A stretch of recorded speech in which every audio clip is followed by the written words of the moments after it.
All right, welcome back, friends and comrades. Daniel here with Darren Roso, who is a socialist activist based in Melbourne, Australia.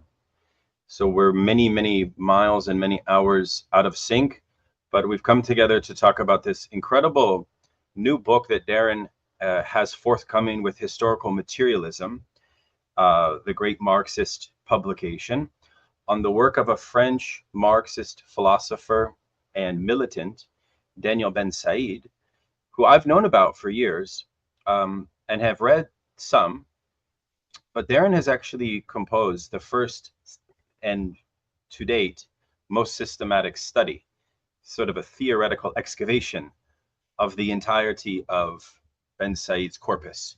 And he touches everything. This is a probably almost a 600-page book when everything is said and done. Darren has a forthcoming work on the also lesser known Marxist philosopher Karl Korsch, who wrote an incredible work called Marxism and Philosophy, hugely influential figure for Bertolt Brecht, sort of one of the most important figures of the Second International period, I would say, and after. So Darren, welcome to the program. Thank you for spending your time with us here. Want to start off by giving a sense of Bensaid in relationship to the 68 movement. Now, of course, we think of the French left, and the shadow of 68 looms obviously very large. Although amongst the panoply of thinkers that emerged from 68, Bensaid is certainly one of them, right? He's much less well known, to us at least, in Anglo-speaking contexts than figures like Michel Foucault or Jacques Derrida or Alain Badiou, etc. But this does not mean that his contributions were not essential and of great importance for revolutionary practice and for Marxist study. Indeed, they were. Bensaid comes out of the tradition of Trotskyism. Tell us about how he read 68 and a bit about his formation as a political thinker and a political militant. Good question to begin with, and thank you very much for having me on the podcast and this interview. So I think the best way to go into May 68 and Bensaid's relationship to it is to perhaps return back to 1965 or the early 60s, more or less, which is of course the prehistory to the 68 upheavals, and was decisive for the political formation of a figure like Bensaid, and also his generation, more or less. Born around the 40s, just in the aftermath of the Second World War. This generation, many of whom, and Bensaid is part of this generation, were formed in the anti-colonial kind of sensibility. So the opposition to France's brutal, murderous, onslaught against the Algerians. And he enters the French Communist Party around this time. And so the early 60s is a period in which Bensaid has entered the French Communist Party, at the time the hegemonic force on the French left, quite Stalinized, of course, but importantly, and I should add that he was from Toulouse, and so this is it gives him a kind of, if you wish, and this was a derogatory term, but he adopted it, a rustic sensibility in terms of his politics and philosophical articulations and so on. So it's a Toulouse in the French Communist Party, but importantly in 1965, the students were expelled, and Bensaid among them. The communist youth is expelled from the party, and he was more or less forced in some ways to set up the revolutionary communist youth. And this, I think this is important as a background to what transpires in 68, because essentially it shows that there's already organizations on the ground that Bensaid's part of, and these organizations might have a base, in some ways at the Nanterre, where he was in Paris. He arrives in Paris in, I think, 66, and he more or less is active around Trotskyists, but he's not a Trotskyist as such. I think this is probably an important point to underline. And Interesting. and so he becomes a key figure of the March 22nd movement. And in 68, and this is perhaps a coincidence, he's also writing work on Lenin and the revolutionary crisis. And so you have a confluence between writing on Lenin and the nodal point of Lenin's political thinking, which is the way in which forms of power, initially in the Russian social formation and elsewhere, break down, and then a thinking through of these moments of rupture. And then, May 68 erupts onto the streets. Workers are going to visit workers are inspired by the students taking on the police, and students then go to visit the major factories, and the decisive, of course, moment. And so he was born before 68, and I think this is the point that he constantly returns to, because it's an event that's not ex nihilo. It's not from nowhere. Yes, that's very helpful. And so his relationship to Trotskyism, can you characterize that for us? Give us. I know that we always talk about French Maoism, but in fact, Stalinism and Trotskyism were far larger, had larger followings. And Trotsky, even though it's not celebrated in quote unquote French theory, it was a prominent movement. Now, Bensaid has a background, he's Jewish. And can you tell us a bit about his own family, just as a sort of, I know it's not perhaps necessarily essential to this, but I'm just curious about a slight bit about his background, because he treats theology and religion politically so centrally. What do you make of his roots and his? I mean, he's born into a secular family, though, secular Jewish family. Is that right? Well, father was Algerian Jew, Sephardic Jew. Mother was so-called French, and I think quite secular. So there's a few things to say about that. Firstly, I would underline an opposition to the discourse of roots, especially in this context. Sure, of course, especially with which we'll talk about later with the Morano and yes, of course, definitely. And I say that because, well, to go further down the track, he never identified as such, as as a Jew as such. This wasn't the political identity that he mobilizes to wage arguments. Just, for instance, it's not. It was very late, even, that when he came out, he supported the Palestinians, of course, and it was very late that he even mobilized his identity as such, as a means to demonstrate the non-anti-Semitic character of the criticism of Israel. And so this is significant. Additionally, however, it's a whole generation, of course, that comes out of Second World War, the horrors of fascism and Nazism, the combination of the Vichy regime and of course Nazism and the occupation of France, and I think there's the anti-fascist sensibilities here are flow into a kind of combativity that was present in at least in the JCR, the Communist League, and so on, which is important to underline. You take other traditions like the British Trotskyists and so on, who don't have the same formation, but they have a there's a difference of sensibility that needs to be underlined.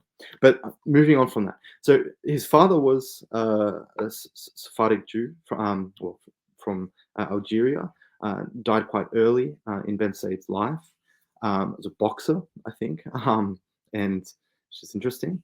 And his mother was his mother came from also a working class background, and so one of the songs around the table that was sung was the time of cherries, Le Temps des Cerises, which is a famous kind of communard song.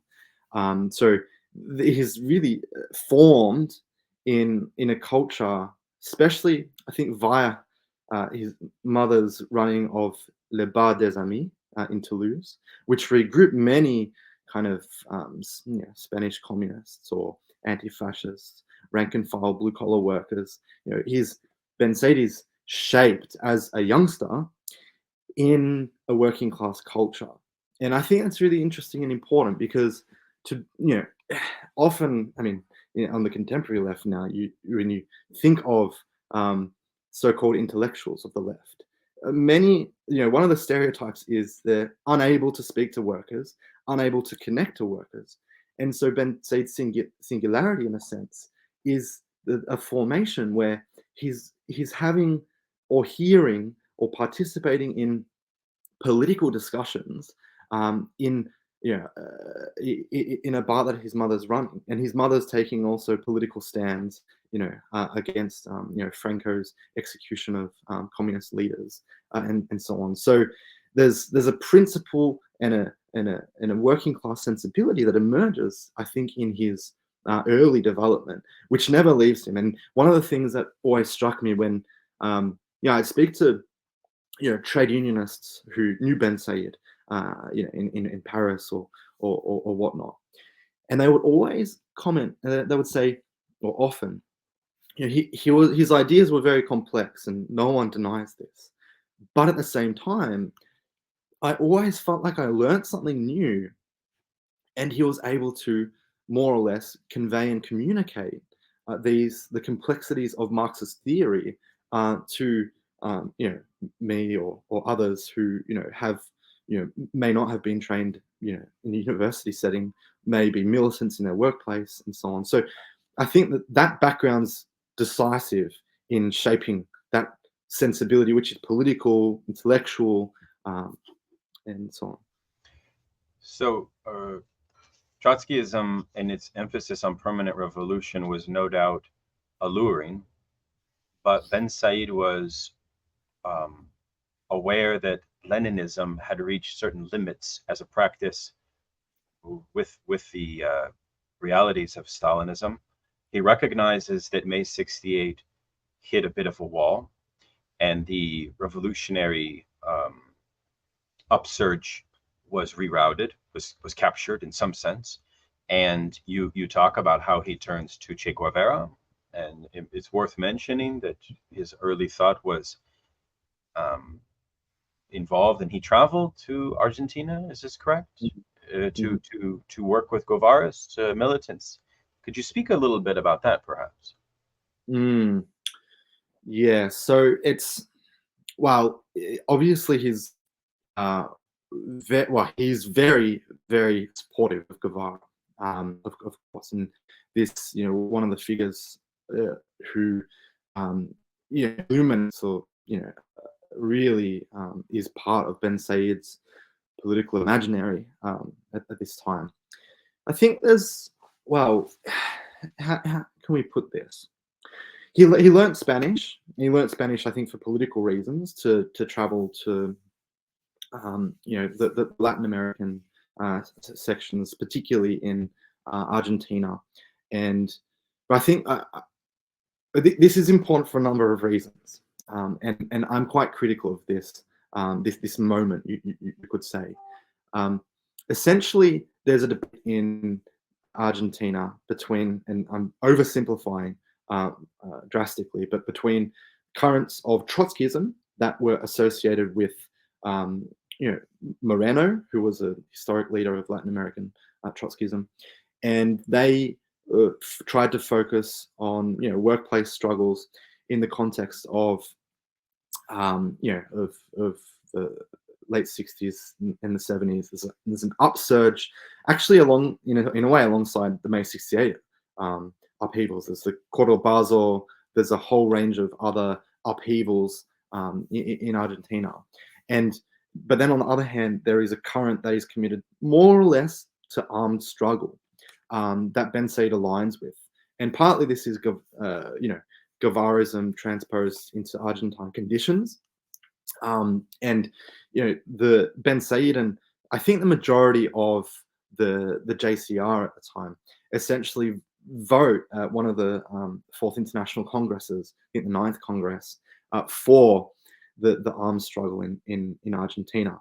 Now, I think this turned out to be a disastrous policy, and it was defeated very quickly. But it is so. It's. I mean, and there's obviously a very complex history of the relationship between Trotskyism as such, the Fourth International, and Latin American or politics generally, but also Argentina and the debates that take place and which side Bensaid had sided with. I think this was a traumatic, absolutely traumatic experience for Bensaid. And yeah, I mean, can I also return though now to the question of Maoism in France and Trotskyism? Yes. Let me form it as a question. So oh yeah. So this is very interesting, and I've always wondered, and I think you touch on it a little in the book, but what was Bensaid's response to Maoism? Can you say more about that? Wow. I should preface all of this with the fact that those of his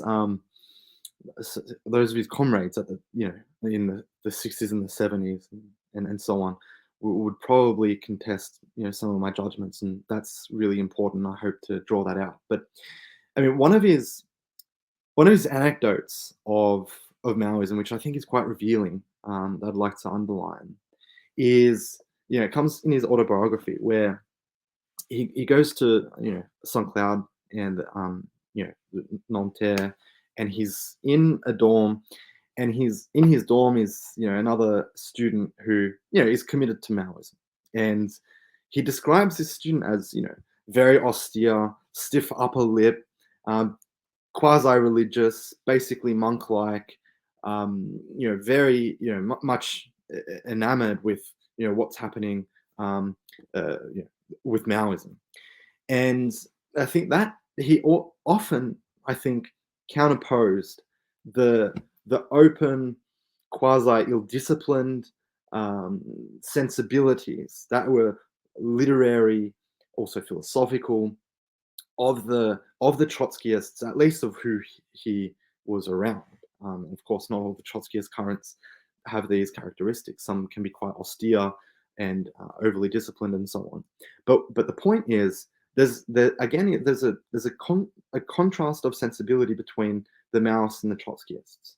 So and Bensaid in particular, that he represents some kind of openness that is really incompatible with the kind of the disciplined enamor with what transpires even in on the French Maoist left. And there's another point that's probably, I think, more important politically, and that is, of course, in France.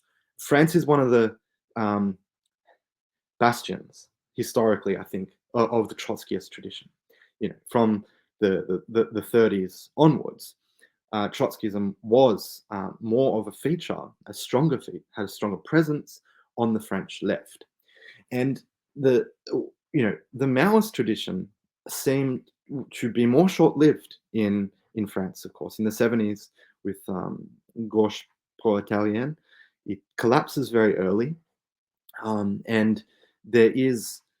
It hasn't really got the durability, or never had the durability that the Trotskyist tradition had. Yeah, it gets more airtime and has almost more popularity in literary Mm. studies, precisely because these major French intellectuals were more drawn to Maoism. Yes, But exactly. this was not as fundamental to Mm, the working class movement in France. In fact, mm, right? It mm, was, yeah. So say more about this difference in sensibility. Is this a difference in sensibility that's a kind of a kind of a tendency that he observes in the intellectuals that are drawn to Maoism? Is that kind of what you're referencing here? I'm curious. Yeah, mm, how would you? It sounds like it's a quite subtle point, but it's an interesting one. mm. Well, I would. Well, there's two ways to answer it in some way. So, on the one hand, there's primacy of politics, and the primacy of politics that informs Bensaid's orientation to the Maoists and so on.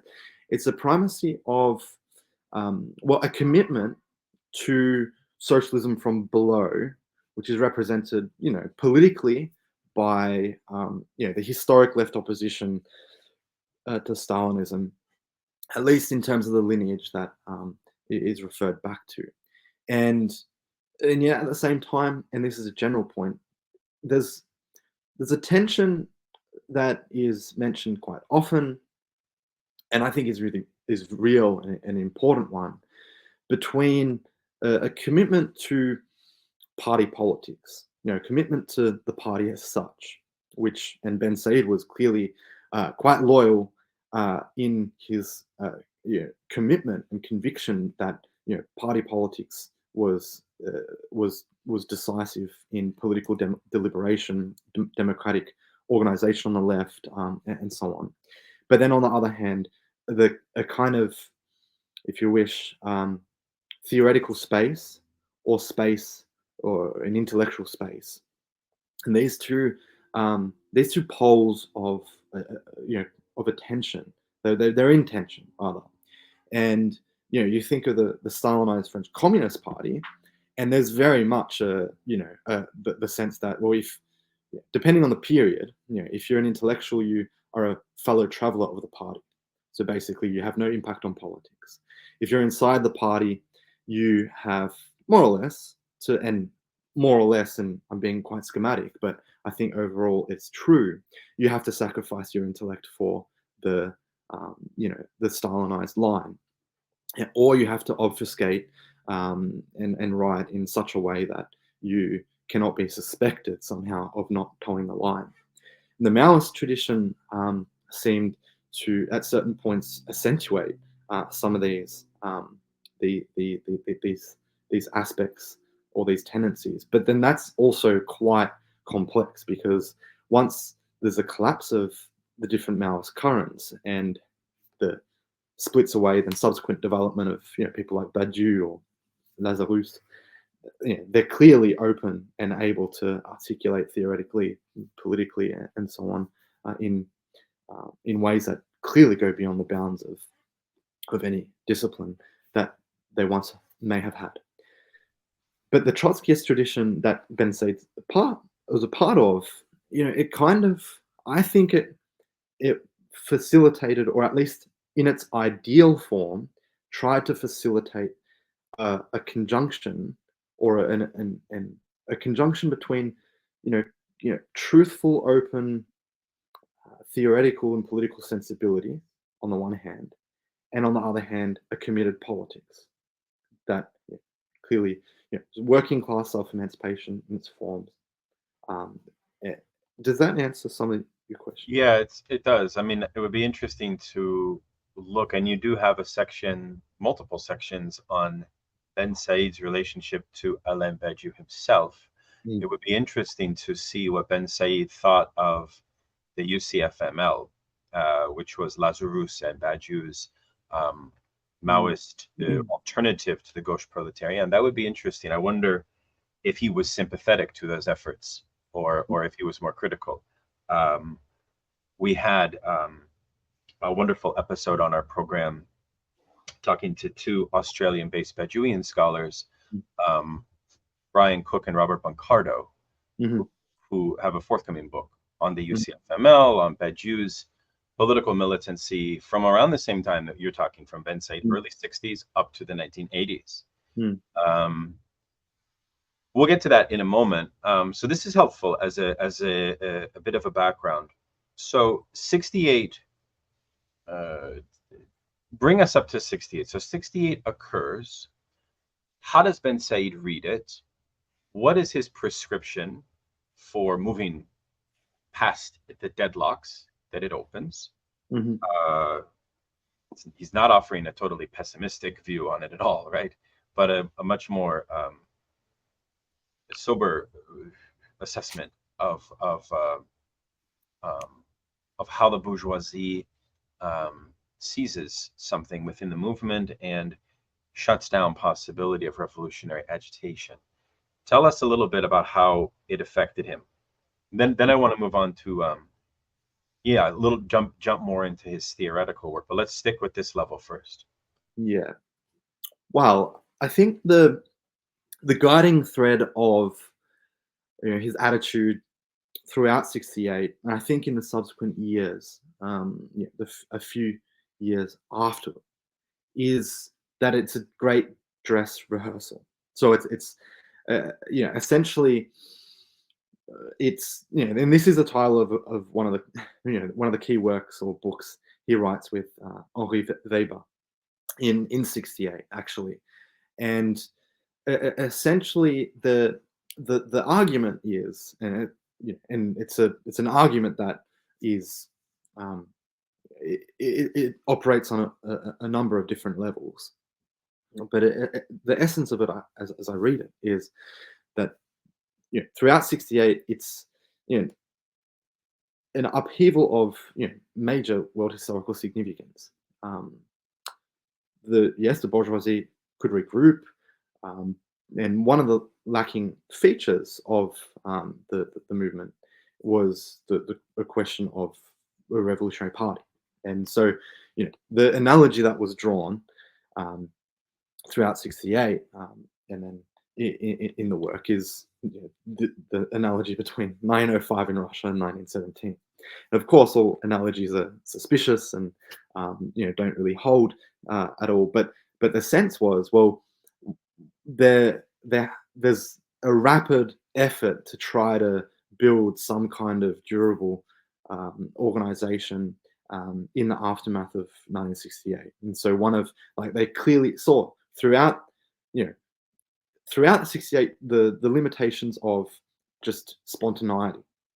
And I think Bensaid was one of the figures of the JCR. Of course, the JCR is dissolved or outlawed by the state throughout 68.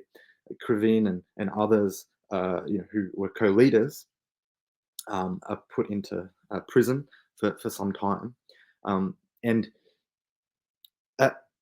it's how do I put this?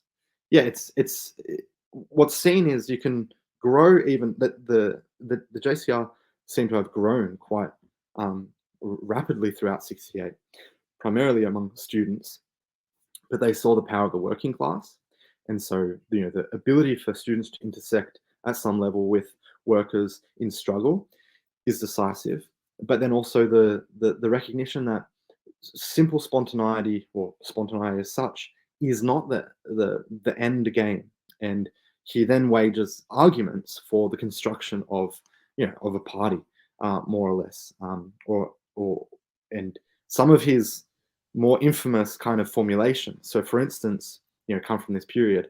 For instance, he was very harsh against some of Rosa Luxemburg's formulations, and this is over determined by the debates and the way in which Luxemburg's kind of translated into his current at the time. But he more or less was full Leninist in the need to build a party. And you say he was against minoritarian fatalism, which is a very important current of socialist revolutionary thinking that kind of falsely assumes that the working class will adopt revolutionary ideas either by virtue of their exploitation or without political intervention. So is it fair to say that 68 spread a kind of this false idea amongst the left, broadly speaking, and he was saying, look, this is not how things work. We need what he calls political intervention, and this, I guess you could say, is the Leninist. He turns to Lenin after 68.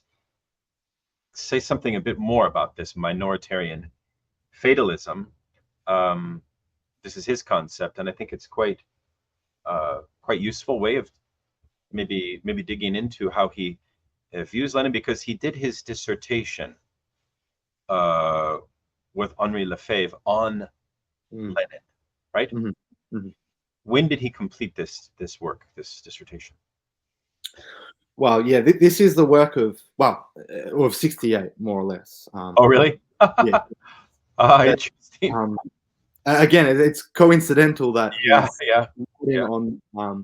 writing on Lenin and the revolutionary crisis, and the May events break out.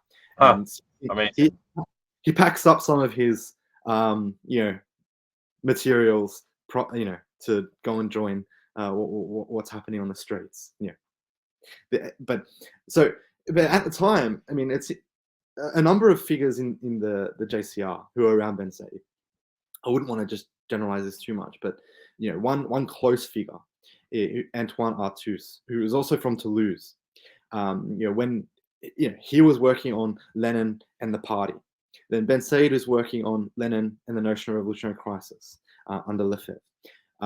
You have an effort to conceptualize what is the legacy of Lenin's work, but I think it's hard. Monetarian fatalism, if you could say, is I read it essentially as a little bit differently in the sense that it is a condition of a marginalized and defeated section of the left that more or less expects that they would, in a fatalistic manner, will be on the margins and in a minority, and therefore resigns and no longer takes up a political effort to transform the world or struggle. And so it's a form of fatalism that is resigned.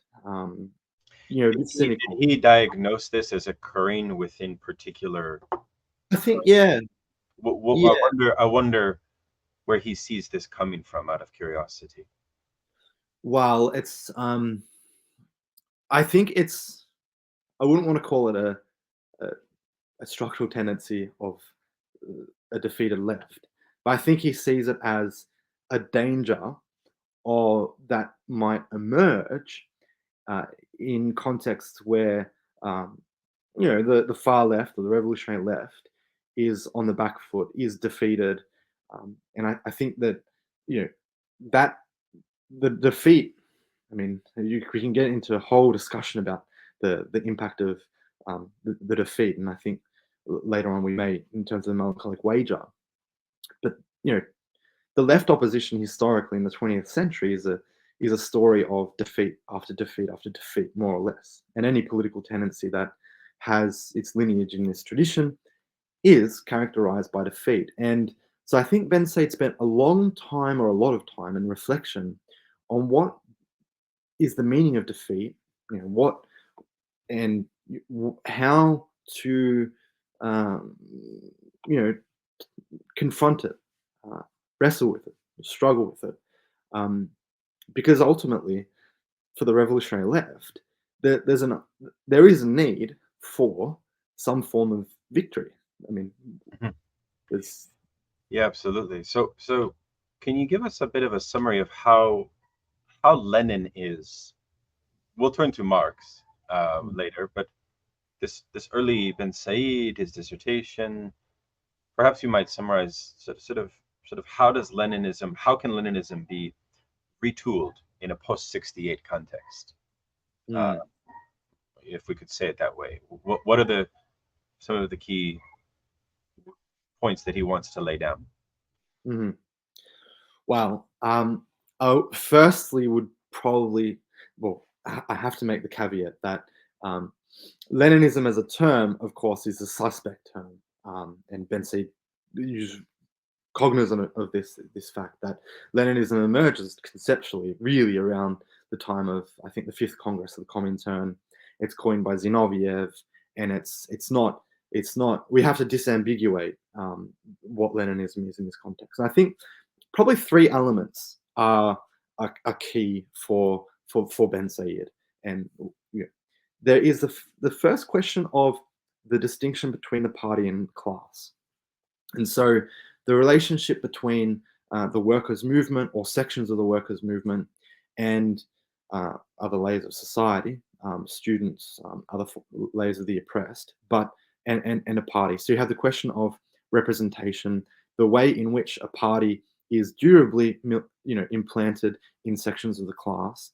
And so the distinction between the party and the class actually facilitates a democratic political deliberation, a plurality even, on the side of political contestations in relation to the class. And so this separation is important, and he constantly underlines it against organic expectations of a workers' movement that somehow produces inevitably or fatalistically its own a political party. That he always underlined the interventionist nature of a party that is also separate or distinct from the class, but implanted in the class. So you're dealing here with the problem, of course, of that haunted Lukács, which is, of course, famously the question of vanguard, the question of leadership, the question of imputed consciousness of the revolutionary intellectuals, of the cadre, right? You're raising these questions. He's thinking about these questions, right? It certainly is. Yeah. And there is, he's not, at least in his later formulations, he's not a Lukácsian. And so, early on in his dissertation on Lenin, he has formulations where, there is that the party is more vanguardist as such. And he relies on some of the formulations that he would later come to see as dubious of the class in itself, the class for itself, and the party realizing this process. But then the later kind of relationship to Lenin that Bensaid has is one that's based on broken time or the discordance of time. And I think this is in a way an innovation on his part, and then also in his relationship to Lenin, that he does not expect the linear development of class struggle or class consciousness in any way. He recognizes the breaks in continuity that are part of class struggles, and this also grounds an argument for the party as what he calls a strategic operator. So there's a kind of gearbox in the class struggle that has a strategic function. So this is great. This is very good, because on my show, we talk a lot about Lukács, and I'm happy you mentioned it in the book. So let's examine this. And of course, you already there nicely intimate time, the theory of temporality, for which Bensaid's confrontation with Walter Benjamin is going to be decisive, and we'll get to that in a moment. However, because I'm always cautious about a treatment of Lukács that would put forward some notion that he thinks in this, classical teleological idea of a linear development of the progression of class consciousness, and this kind of neat dialectic and sort of a positivist account of dialectical materialism, which I personally don't think is a fair representation of Lukács's history and class consciousness. However, perhaps you might say something about that. Did Bensaid perceive Lukács? We're on this. We hosted a big Lukács conference recently, and Lefebvre gave these lectures in the I don't know if you knew this, on Lukács, and even on the later Lukács, which were quite beautiful, very nuanced discussions of Lukács's thought, where I think Lefebvre got out of this idea of painting him as a Stalinist philosopher. However, do you think that Bensaid kind of saw Lukács that way? I mean, perhaps many did see him that way, and perhaps they saw him that way, perhaps falsely. Your thoughts? Yes, it's a good question, and actually a question that I had struggled with throughout writing the book, because I agree with you. The representations of Lukács that simply portray him as a teleological thinker as such, these are inadequate representations of Lukács. But I think so, and I think that Bensaid may have fallen into certain of those representations. And so then the question that I think, should try to pose and answer is, what is the rationality of such a misrepresentation? I don't think it's simply just a misreading. This is a banal explanation. I think that there is a conflict in Marxism itself that relates to class consciousness or class struggle, or thinking about the relationship between politics, the primacy of politics, and class struggle. And what do I mean, by this? Well, and it pertains directly to Bensaid's formation, his subsequent development, and so on. I think, generally speaking, there's two orientations one might take, and I'm being consciously schematic here. On the one hand, the kind of phenomenological orientation to class consciousness that sees the emergence of consciousness as more or less an organic outcome of the ontological status of the working class. And this is, it's a way of conceptualizing politics as an outcome, as a kind of not tipping point, a high point of the emergence of class struggle and class consciousness that then defines and shapes what the political is. And I think he really sees Lukács as falling into this camp. And so, a kind of overindulgent Hegelianism is what he says essentially in Marx for Our Times, one of his key works on the section on class struggles, or the struggle of classes in politics. So on the other hand, however, and this is Bensaid's specificity, there is an opposition to the ontological posing of the question of classes. So the political, he does not see the political as following from any form of ontology.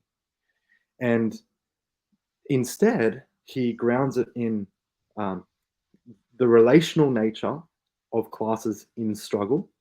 Now, I think in the French context, that a relational conception of classes is more or less, pioneered by actually Etienne Balibar, and Althusser.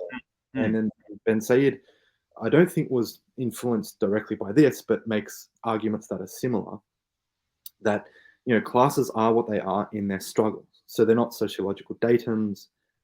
The struggle is primary and it takes primacy. And so politics in this context is not just seen as that which comes as a result of the emergence of class struggle in a more or less linear or organic fashion.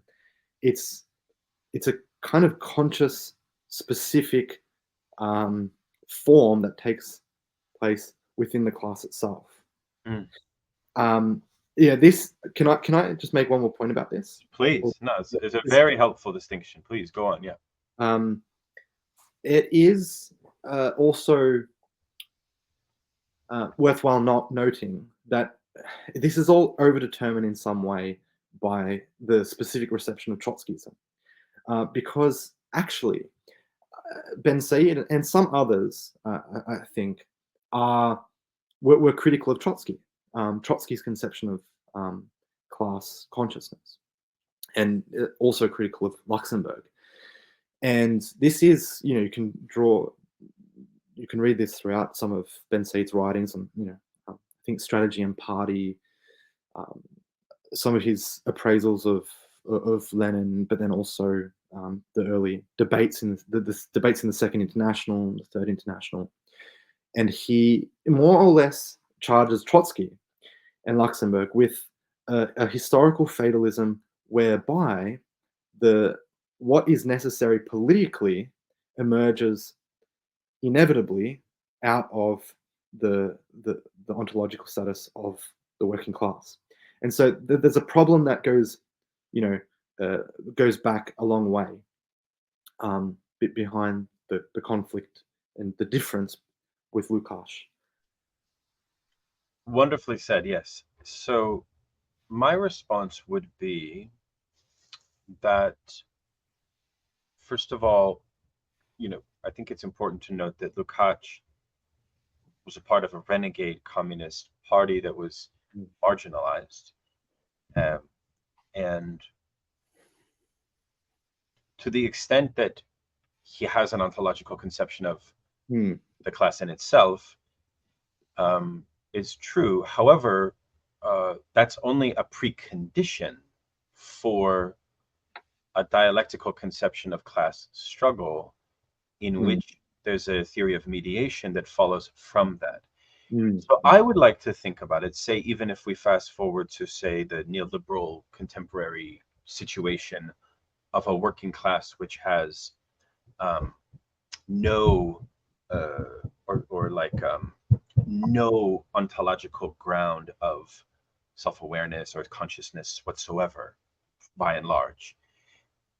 This brings us to the question of what Lukács calls the necessity for a turning to the development of a Weltanschauung, of a worldview of the working class. Now, the relational framework or perspective of Marxism will accuse the Weltanschauung worldview-oriented Marxist of basically being Rousseauist, not Marxist, because what they're trying to do is sort of argue that revolution will be complete upon the cultural identitarian realization of working class immiseration and okay, very fine. You can see that them being the victor of that debate, right?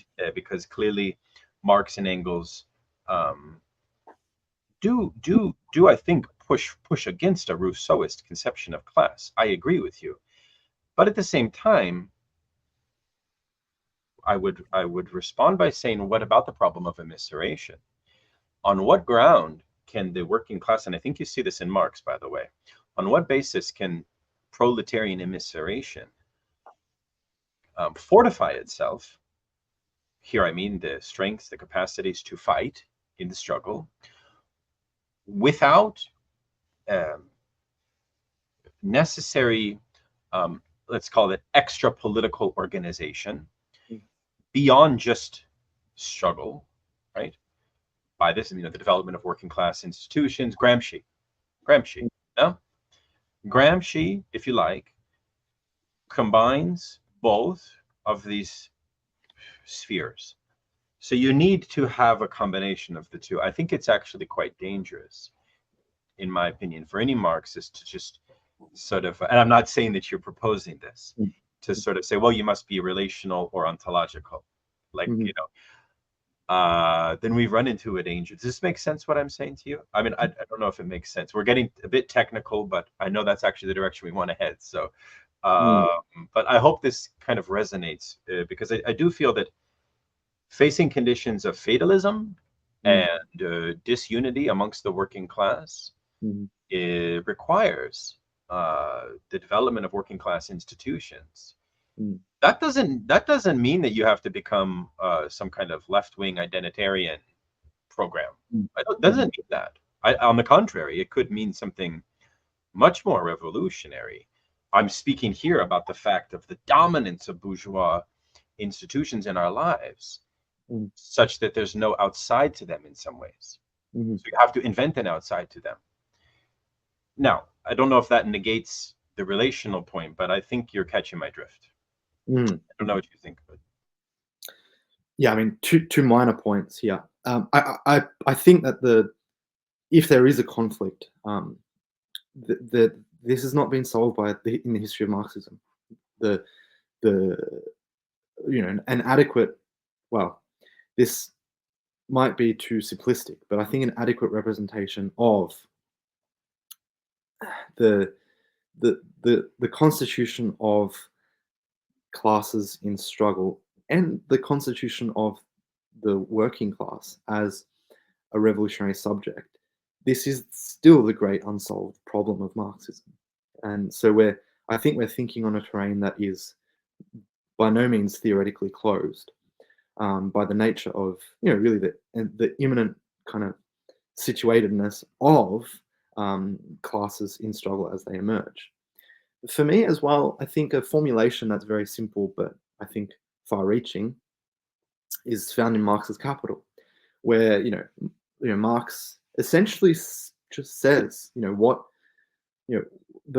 key to, in a way, the class struggle. I think it's in the section on the working day. Workers putting their heads together and combating capital and the state and trying to win reforms, and then that having some kind of, and Marx doesn't say this explicitly, but we can draw it out from it, having some kind of dialectical relationship to revolution. I mean, this is a simple formula, but also it grounds it in, workers, selling their labor power as the material kind of ground of any emancipatory politics, and the role of solidarity, putting heads together, thinking through politically. This is an orientation, I think, that's the direction I would go. that's right. No, and you're right, because in Bensaid's critique of Andre Gortz's Farewell to the Working Class, you make the nice point, and I fully agree with you 100%, that sociological conception of class ends up missing, and Althusserianism in a different way does the same thing, by the way, but in a different way, the fundamental antagonism of the capital wage labor relation and its abolition. So that abolition gets circumvented when you fall too much into this conception that revolution is about the cultural realization of the working class's interests. This, I think, is fundamental to the revolutionary core of Marxism, right?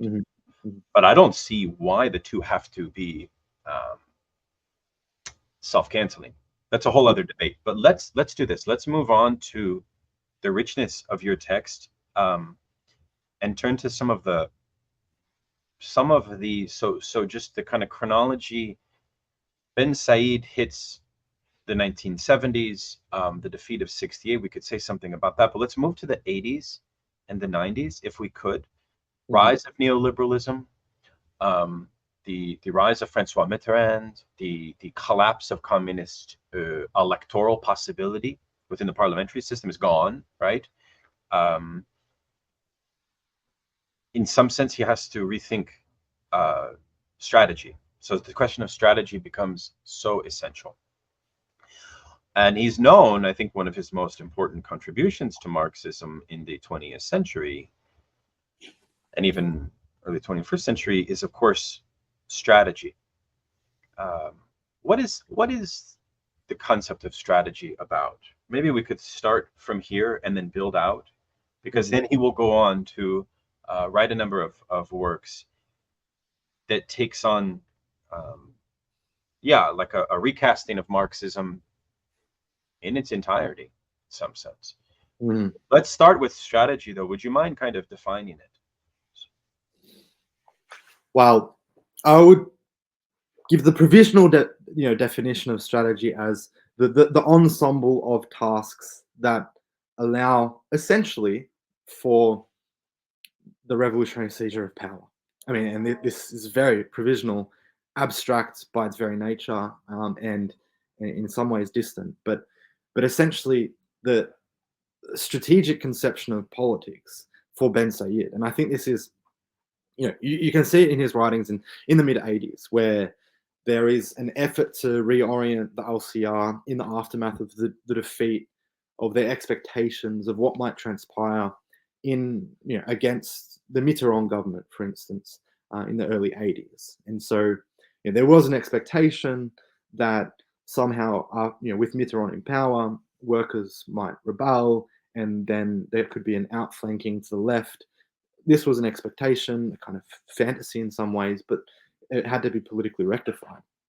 And one of Bensaid's, I think, signature contributions in the 80s in this sense is trying to give an account of the strategic debates that had traversed 20th century, the 20th century labor movement and the late 19th century as well. And so you see here, well, actually going back to Marx and Engels, he presents the ways in which power has been thought about, and as a result also the question of party and class and what we've gone over. So you go Marx and Engels, then in the Second International, the three great tendencies, revisionism, reformism, and revolutionary orientations. And then the 1930s, Spain, the struggle against fascism in Germany, of course, many of Trotsky's writings. And so there's an effort to elucidate, to draw out the strategic debates that have traversed, the 19th, 20th century left. And I think that's a real virtue because, it's a sense of, memory. It's not a conservative operation as such in the sense of just trying to remain in the past, but it's an effort to say, well, if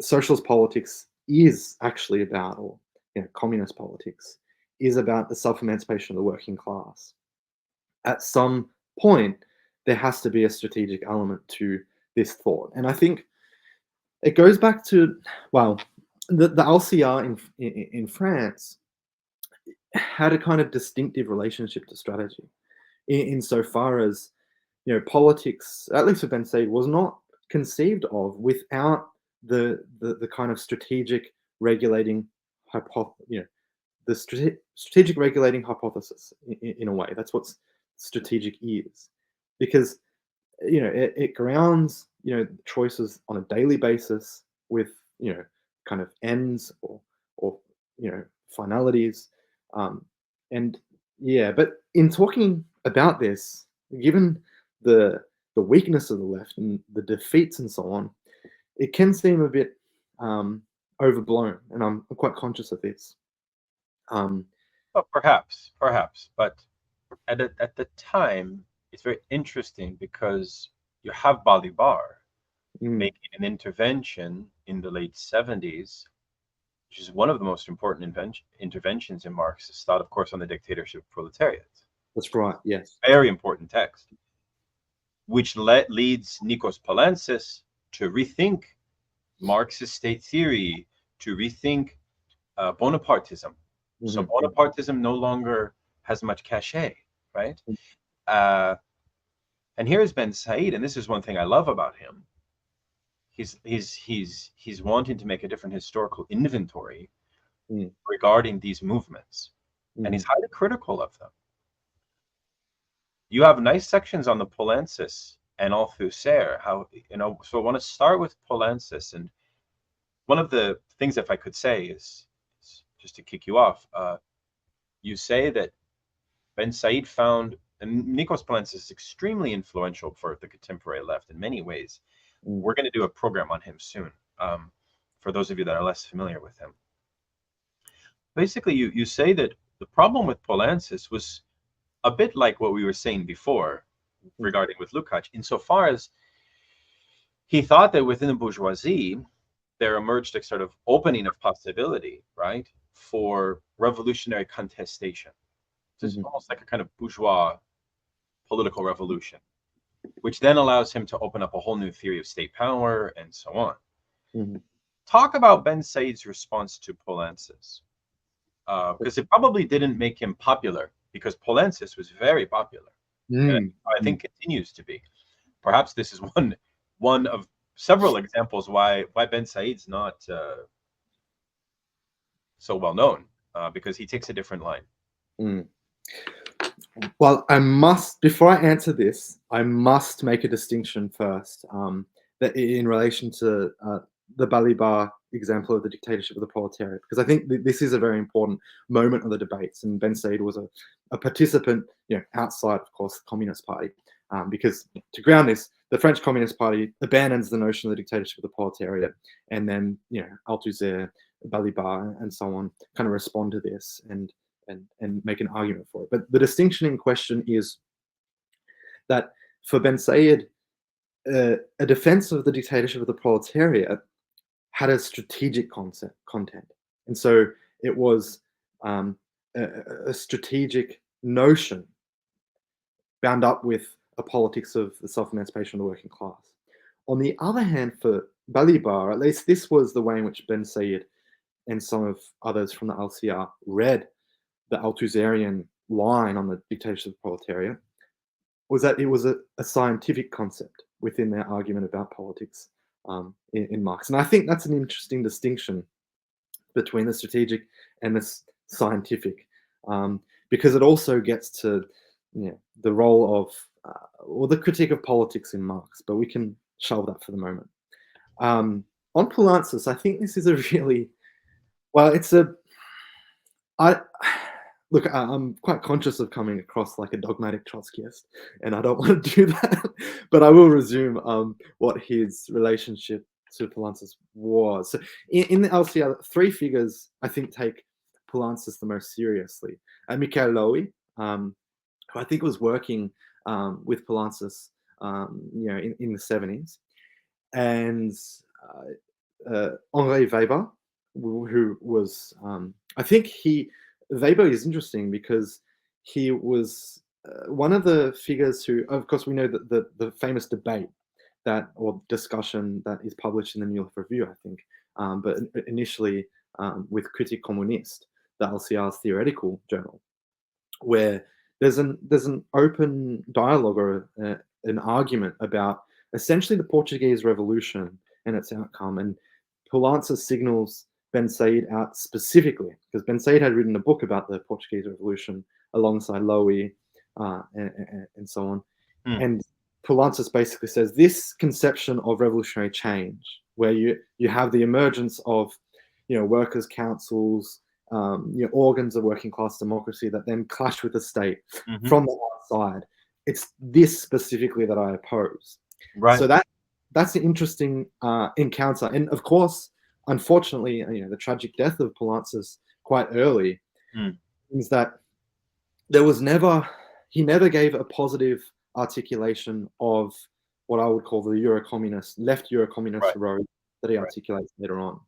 But to retreat, some steps, I think the crisis of the dictatorships, the crisis, the overthrow or the end of, the great colonials regime, the Portuguese Revolution, the Spanish transition, all of these moments drew out a conflict between Bensaid and Poulantzas. And I think the conflict's an important one. To summarize it as briefly as possible, it's essentially a conflict over the nature of popular fronts.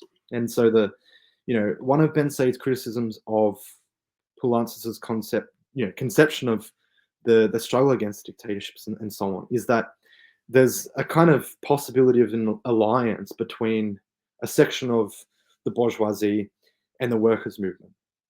And Bensaid's alternative essentially was, well, you don't begin by thinking through the possibilities of an alliance between a section of the bourgeoisie and the workers' movement.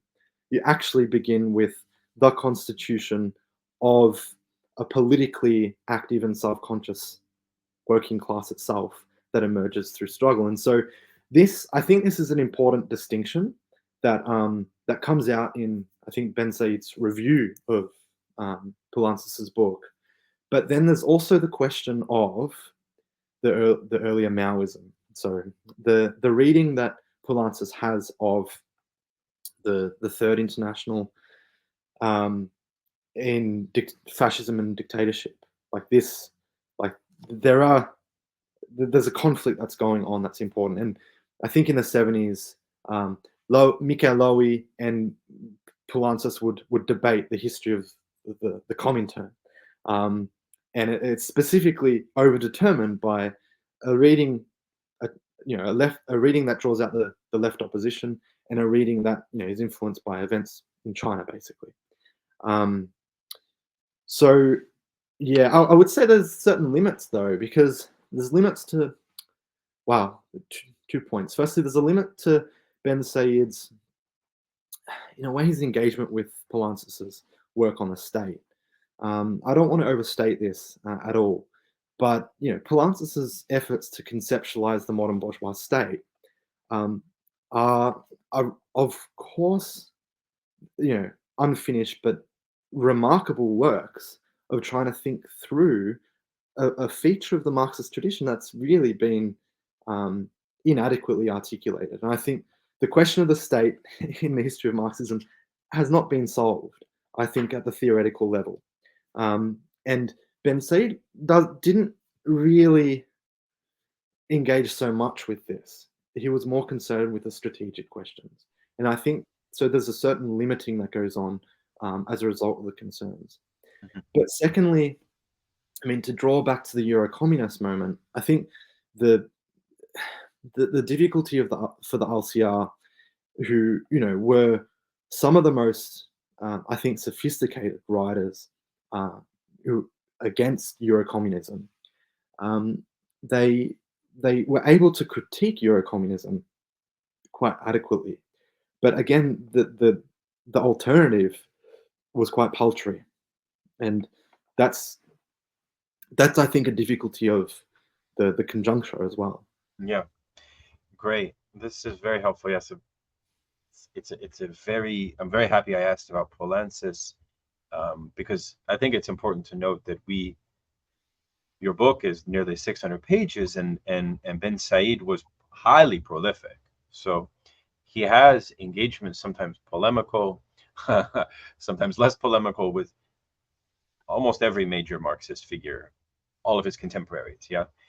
So I'm trying to select the ones that I see as most essential. And so that must lead us to, I think, his reading of Althusser. Could you give us a sense of the famous notion of Althusser's epistemological break in his reading of Marx? How is Bensaid going to respond to the Althusserian project? What are some of the essential responses? And I know that the Althusserian project is vast. Your comrade Isabel Garo writes the opening preface to your book, and she's really in the tradition of Bensaid, I would say, done multiple works on a comradely critique of Althusser. But I will say, as one side point, then ask you to talk about in general Bensaid's response to Althusser.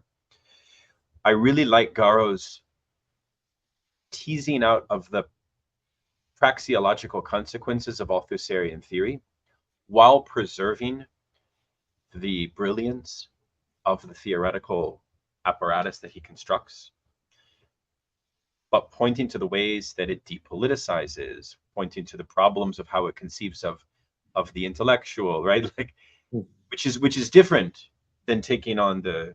She often talks about the effects of Althusserianism as an ism, yeah, which I think is great. Okay, but how does Bensaid read Althusser? Well, I think this is a very important question, and I would preface my response with a general statement, I think, about the history of Marxism and philosophy.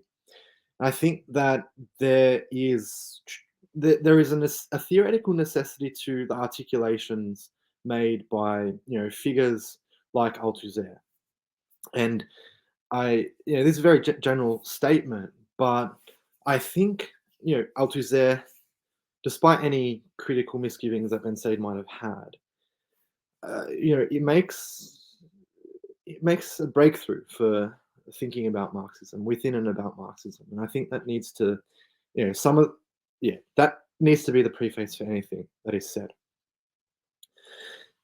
initially there's a harsh criticism of Althusser, and the background is, of course, in the mid '60s, Bensaid reads alongside Antoine Artus for Marx, or reads Althusser's published writings, and they decided that on a political basis, essentially, that they were not Althusserians. This is an important moment because it's an opposition to the dominance of structure. And this is how, the lived experience, the lived relationship Bensaid has to Althusser in terms of how he read him and so on, is very much one in which he perceives the dominance of structure against subject. And, May 68 is seen as the refutation in acts of Althusser's, this reading of Althusser. And, the Stalinist question is important too. And I would not at all tar Althusser simply as a Stalinist. This is incorrect. I think he was committed to reforming the French Communist Party from within. However, in the 70s, of course, there's the question of Althusser's relationship to Stalinism. It is a decisive question for anyone trying to take up his theoretical work. And there's a small, not infamous, but I think it's an interesting but also very limited polemic against Althusser called Contre Althusser, that's put together by Daniel Bensaid, Jean-Marie Vincent, and some others. And Bensaid has a contribution in that, which is dedicated to the relationship intellectuals have to Stalinism. And, throughout this argument, throughout this text, there is essentially, the charge that comes up is that Stalinism remains the kind of confine, the imprisonment beyond which Althusser couldn't really go. And so it's like Wittgenstein's metaphor of the trapped, the fly in the glass bottle, and the role of philosophy is to get the fly out of the glass bottle. Bensaid more or less sees Althusser as the same, like a trapped insect within the Stalinist frame. So this is politically overdetermined, of course, and this is the 60s and the 70s. So the relationship to Althusser is quite tense. There are other questions, derivative questions, perhaps. So the ideological state apparatuses, the confrontations around the education, the nature of the state, that Bensaid again disagrees with Althusser on. He, however, doesn't just adopt a Marxist humanist argument.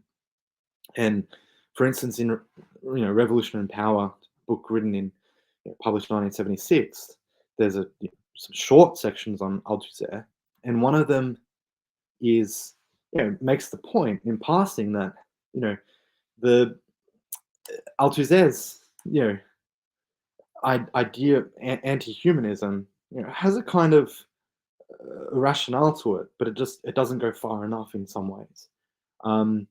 But for Bensaid, to go back to his reading of Althusser, also in the conjuncture of theory and politics in the 70s, which I think is also can't be sidestepped, you could say. He sees a kind of antinomy between, on the one hand, the kind of desiring subjects, you could say, around Guattari, maybe Deleuze, Fouquet, these writers who he sees as the epitomes of the liberation of desire as such against structure, maybe. And then on the other hand, a kind of positivistic scientism that exists on the Althusserian side, but not reduced to Althusser, also articulated by other leading figures of the communist parties and so on. And so what Bensaid essentially tries to do is to show another road out of this antinomy that he constructs. The validity of the antinomy, the truthfulness of the antinomy, whether it actually existed is another question too that we could explore. But that's the split, and I think Can I continue here, by the way, because there's much more to be said. Please, yeah. Excellent. So, of course, there's the problem of positivism and scientism, if you can call it, in the French history of French Marxism, that Bensaid's very much aware and wary of. And he very much sees Althusser as some form of some continuation of the positivist moment of French Marxism. And he's opposed to this, at least in the 70s. It's important to underline, however, two general points. Firstly, Bensaid does rectify some of his, harsh arguments against Althusser. And what I mean by this is in, the late 90s, early 2000s, even in his autobiography, I think this is clear. He kind of grants Althusser a certain, though he sees Althusser as having produced a theoretical failure in the last instance, he still sees, the question of temporality, the anti-humanism, the break with teleology. All of these were important, breakthroughs or innovations made on the part of Althusser. And Bensaid kind of recognizes that the overdetermined political polemics against Althusser essentially missed a lot of content, or theoretical content of Althusser's. I personally, I just had I've got an article on this in Rethinking Marxism that's just been published.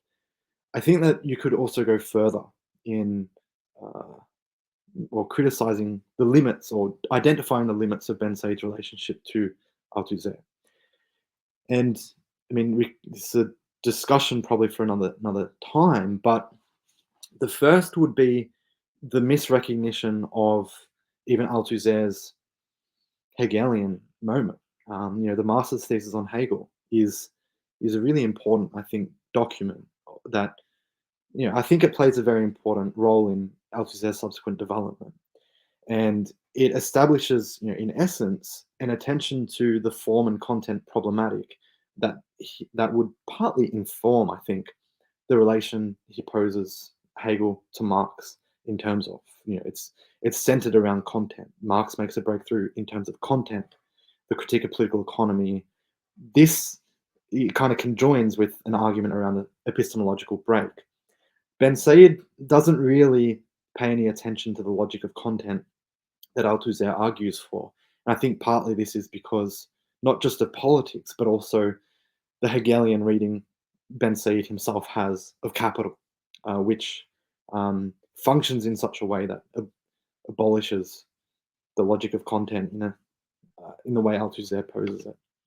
Just two last points though on this quickly. I think Althusser also rediscovered, I think, the critique of politics in Marx in some significant ways. His work on Montesquieu, not on Marx, of course, is a rediscovery of modern, is a rediscovery of the critique of politics via Montesquieu.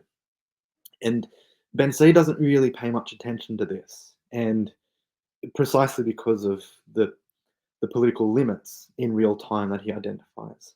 The last point would be, and this is a difficult point, and I may be wrong about it, but I'll just put it out there.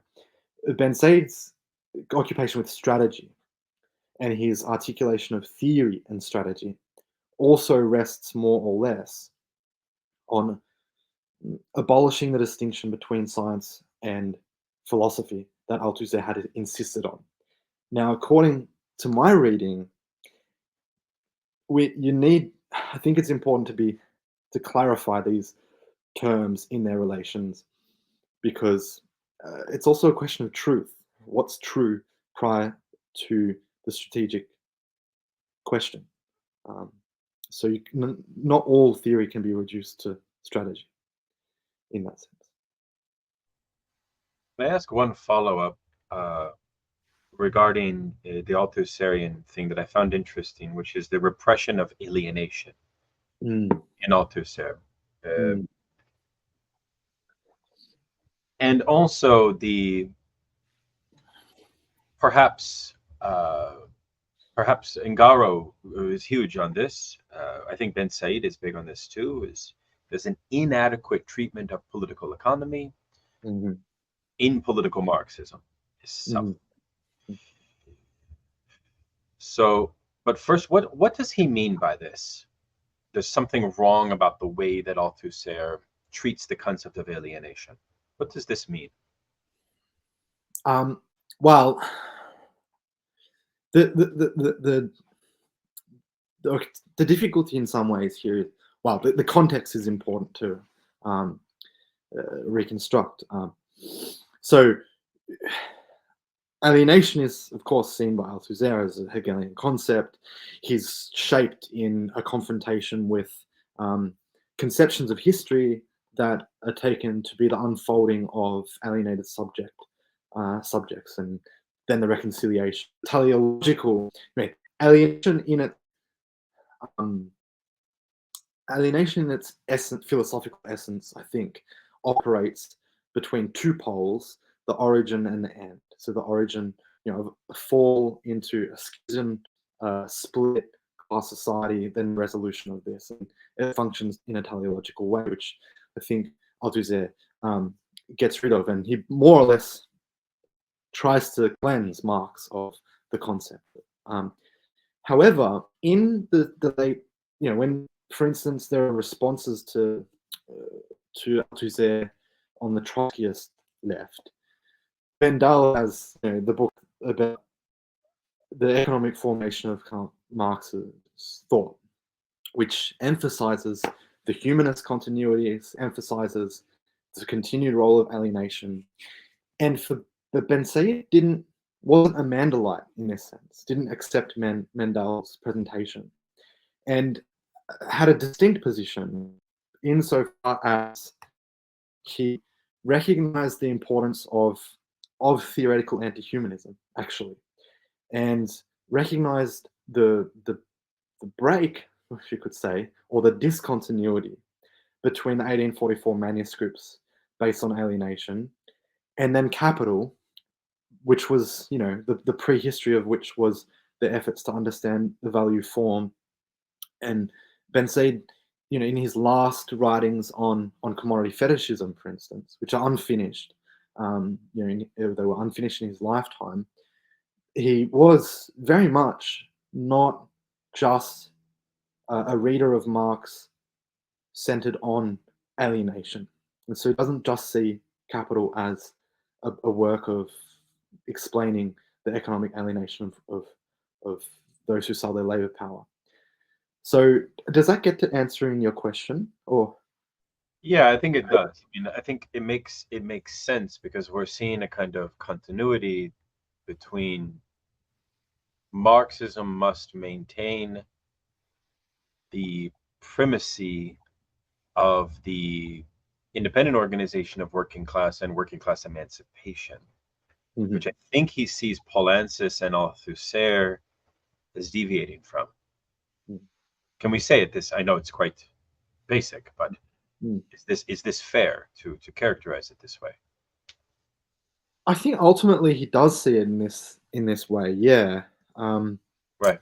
And I mean, what can be what can be said more about it? Well, again, and I think the critique of political economy is a site at which Bensaid really wants to work and replace or put it back into the center of a kind of reconstructed revolutionary theory.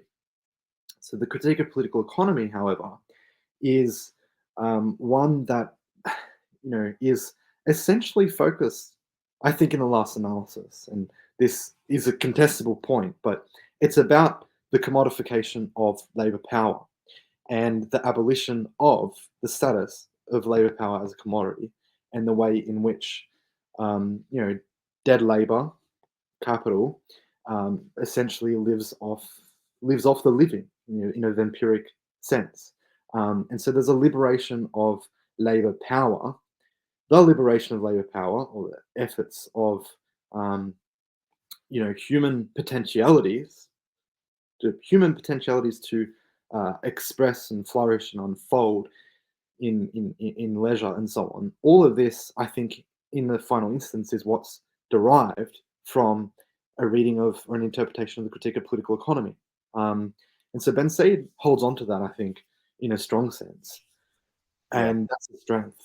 Yeah, no, that's very helpful. Yeah, against some currents which you see in late French Maoism, I'm thinking here of Badiou, who does kind of make a historical argument that the working class in the Western countries, in particular, are kind of pacified, non-revolutionary classes, and even, you know, frankly, you know, when the Gilets jaunes, the yellow vests came about, it's interesting to see Badiou's response to them. And I know that some aspects of their politics express a certain problematic, possibly reactionary, but nonetheless, it's certainly a sign of a new form of working class agitation consciousness. And Bensaid seems to me to be a Marxist who's retains a certain fidelity to that. Now, if we could, this has been very helpful. I want to shift to how, speaking of reactionary thought, I was struck by, first I want to talk about Georges Sorel and the other French poet who was very important for Bensaid. Remind me of this figure's name, the who is Catholic, reactionary poet. Charles Péguy. Péguy, thank you. This figure and Georges Sorel. Now Sorel is cited as a socialist, syndicalist, vitalist, mystical, Nietzschean. People accuse him of being Sternhill calls him the godfather of fascism, right? But Bensaid reads both of these figures in a certain way. So what do you make of Bensaid's reading of figures like that? Is there a certain reading method, you know, that he brings where he can kind of extract insights? He would not be the first Marxist to do that. And of course, I'm all for reading reactionaries. I'm not opposed to it. What do you make of that, though? Right. Well, I firstly would just point to the unevenness between Bensaid's relationship to Sorel and to Péguy, insofar as, you know, Sorel is, you know, really seen as he's trying to think through the role of and actually not reduced to this really, the role of myth in political mobilization and revolutionary thought. And, you know, in a negative sense, a myth is pre-strategic, but the myth, in a sense, is a function of a political imaginary that can mobilize, you know, great masses in struggle. And so he sees that, you know, Sorel sees this, even though he was extremely problematic in the course of his life. But I would, you know, you think of the 1890s when, you know, Sorel is a very eclectic figure, but is able to identify, I think, some of the positivistic elements of, you know, the Second International, or he sees the, you know, limitations of just a purely objectivistic, you know, attitude towards politics. And these were very acute insights, despite any subsequent deviations. Yeah, no, I mean, I think you're right. I think the problem that Sorel was dealing with in a material situation was the question of political organization and the coalescing or the unification of heterogeneous and disparate sites of political agitation. So it was simply heterogeneous labor strikes at factories across Europe, which had no communication with one another. The myth was thought as a means for their unification, right? And so, you know, Bensaid is reading Joan of Arc. He's reading biblical figures widely, eclectically, and so in a sense, yes, on this reading method, it's like he really opens up his intellectual frame of reference, series of references, in a very wide sense, as a prolific, right. Say more about this. What inspired his eclectic turn as a writer, where he starts to, you know what I mean? Because before it's like he was very concerned with these strategic questions, whereas I think in his late work he just he blossoms. You see it, I don't know if you see it that way, or yeah, no, there's a creative illumination, a remarkable kind of flourishing of creativity and literary creativity, and the quality of his writings, takes on a qualitative leap, I think. And so you have a series of things that are going on. Just before answering also the question of the dissident constellation of French socialism, of whom Sorel, Peggy, and then tied together by Benjamin, but also with a figure like Auguste Blanqui in the background. Is a key, very important figure. Major key, yes. Yeah. So you have in the 80s Bensaid, kind of taking a step back in some ways into theory. So you have him working on Marx seriously with a set of students at Paris 8, and this is important for what would become his major works in the mid 90s on Marx. But then parallel to this is a kind of, well, the key moment is a discovery of Walter Benjamin's on the concept of history. Now, I think this takes place in 1985, and his first mention of Walter Benjamin, I think, is from Strategy and Party, a set of the documents where he refers to the criticism of progress and empty homogeneous temporality in that Benjamin makes in his on the concept of history.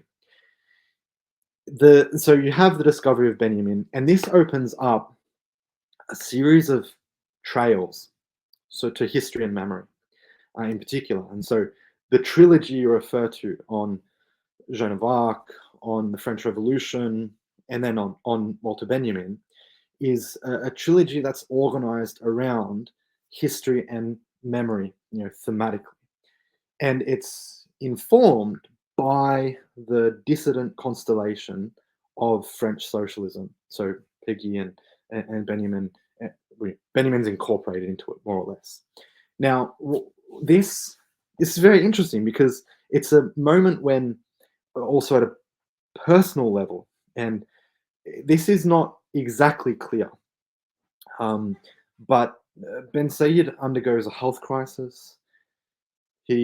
But before his health crisis with AIDS, he was perhaps retreating a little bit from the organized day-to-day of the FI, of the LCR.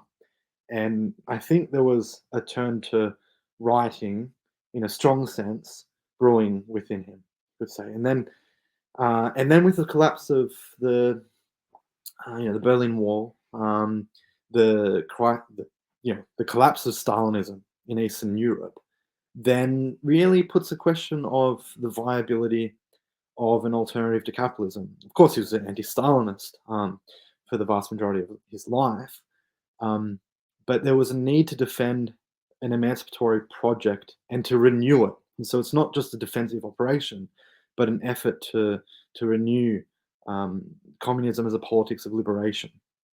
So I think that, the Peggy, just to dwell on Peggy for a moment, your question earlier, Peggy was, politicized in the Dreyfus affair. And so he, was opposed to the anti-Semitism that erupted in France at that point. And he opposed also the way in which sections of the French left, Jules Guisde, excuse my pronunciation there, basically was nonchalant or didn't really want to intervene. And Jean Jaurès was, active in his, public opposition of the anti-Semitism and so on. Péguy supported Jean Jaurès in this period, and so there's an early commitment to a kind of universalism and also an internationalism. And so Péguy had an anti-colonial at times, and he ended his life on the battlefields of, I think, Marne in the First World War. So he was a convinced kind of Republican nationalist when he died. But before that, there's a critical relationship to French socialism. So he criticizes the way in which, the parliamentary politics corrupts corrupts is probably a bad word in this context, but the way in which parliamentary politics empties out the emancipatory potential of socialism. He had a devastating critique of modernity, and it's interesting because he wasn't a romantic as such, a romantic thinker as such, but he had he recognized that the temporality of capitalism, bourgeois capitalism, is basically the temporality of the savings bank and the credit institutions. And what he meant by that is that the entire kind of horizon of time under in bourgeois society is a time of money and the commodity. And so these are very important resources that Bensaid could draw on. There was also, the criticism of bourgeois modernity that Péguy develops also pertains to memory. And so one of his arguments is that modern bourgeois societies essentially empty out the memory or memory as such. And I think this is more difficult, but Bensaid certainly relies on it in a brilliant book called Qui est le juge? Who is the judge? Where he thinks through the different modalities of political, legal judgments and the way in which judgments of history, can often be masked forms of transcendence.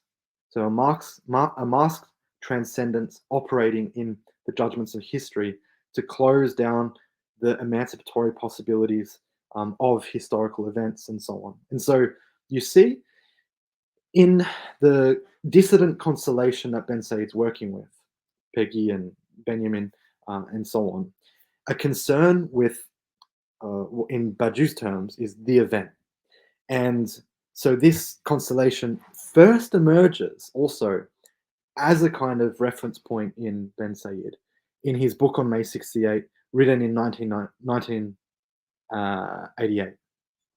And it's directly concerned with the emergence of an eventual possibility and what 68 represented in that sense, and also the expectation or thinking about the nature of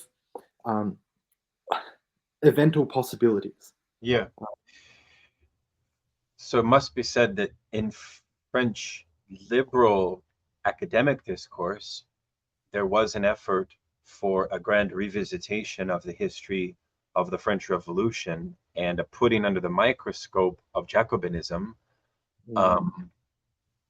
as a aberration, as a kind of non-novel or inconsequential or totalitarian, as planting the seeds for totalitarianism. Now that so-called totalitarianism is over after the collapse of USSR, Francois Furet is the most prominent liberal reactionary, and it just so happens that even in the United States, the liberal commentariat today, it's very interesting that liberalism now, I would argue, neoliberalism, its chief ideologues, no longer see themselves in Jacobinism. It's very interesting. You see my point? When Jacobinism actually gave birth to modern liberalism in some ways, right? Anyways, Bensaid is responding to this, right? Tell us about the Joan of Arc work briefly. What is the kind of essence of that contribution? Just give us a bit of a snapshot. Why the Joan of Arc work, and what is the contributions that Joan of Arc brings out for the contemporary left? Wow, I think this is one of the most contested works of his because of, well, contested in a certain sense. Joan of Arc is often presented, incorporated by the right as a figure of nationalism. And of course, Bensaid was not not a trained historian.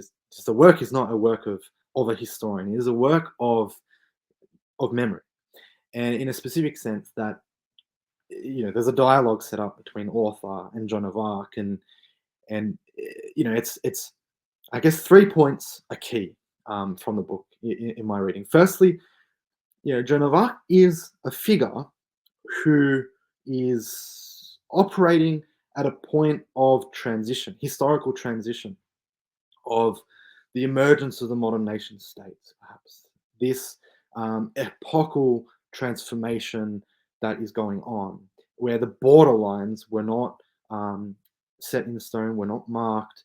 And this kind of was, okay, again, there's an issue of analogies, but it's analogous in some ways to the transformations or the epochal changes that had taken place in, signaled by 1989. And so there's an affinity there that just developed. But I think the more, in my opinion, the more important point of the book is the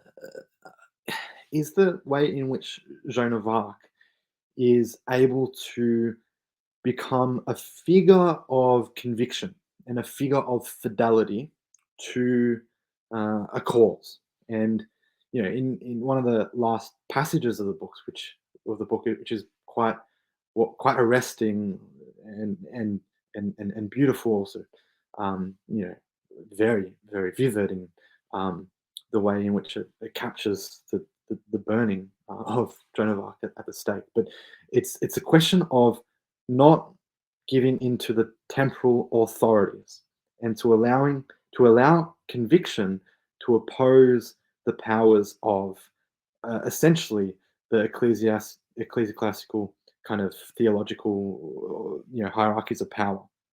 So Joan of Arc is a figure who doesn't submit to the kind of the earthly powers that be. And I think that, and also, I mean, lastly, Joan of Arc is a figure of youth as well. And so I think we can't underestimate the impact or the role of a generation who experiences the emancipatory potentials, of their youth, and then having to go against the grain of neoliberal defeats and so on in that context. Brilliant. Two more questions. I know I've kept you for a while. Walter Benjamin, we must discuss, and then we must discuss Bensaid's brilliant and quite surprising reading of Melancholia. So it's obvious in your book, you spend a great deal of time, and it's good that you do, on the opening that Walter Benjamin's thought provides for Bensaid. How might you say like it's because it really was an intellectual, it allowed for certain epiphanies to take place. That much is clear, right? Why was it so fecund for Bensaid? What did this encounter with Benjamin open up? I mean, I'm sure he's not the only Marxist for whom this figure opened up a lot, but nonetheless, he really did. So once again, please tell us, give us the overview. It's a very good question, and it's actually very difficult to answer because it's so central and also so diffuse in some ways. I would say that there's